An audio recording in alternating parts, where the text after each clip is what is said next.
তিনি যখন রোদের মাঝে খোলা আকাশের নিচে হাঁটতেন, সাহাবারা তাকিয়ে দেখতেন আমরা ভীত সন্ত্রস্ত, আমরা এই রোদের মাঝে বাইরে যেতে চাই না, যেখানে ধান দিলে খই হয়ে যাবে, চাল দিলে মুড়ি হয়ে যাবে। প্রচন্ড গরমের মাঝে তিনি হাঁটেন কেমনে? অবাক বিশ্বে উপরের দিকে তাকিয়ে দেখতেন নবী হেঁটে যায়, আর নবীর মাথার উপরে একটা মেঘের টুকরা ছায়া হয়ে হয়ে পাশে পাশে যায়। এবড়ো থেবড়ো পাথরগুলোর উপর দিয়ে আমার নবী যখন হাঁটতেন, পাথরের কোনা বের হওয়া পাথরে সবাই হাঁটতে ভয় পেতেন, অথচ নবী সেই এবড়ো থেবড়ো পাথরের উপর দিয়ে হেঁটে যেতেন। তারা চিন্তা করতেন নবীর কদমের নিচে এই শক্ত পাথর পড়লে উনি কি ব্যথা পান না? পরীক্ষা করার জন্যে পেছনে পেছনে অনেকেই দৌড়াতেন।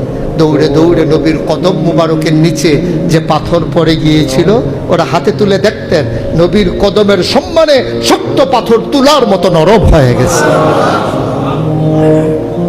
এ নবী আমার নবী, এ নবী আপনার নবী, এ নবী আমাদের নবী। আমরা প্রাউড ফিল করি।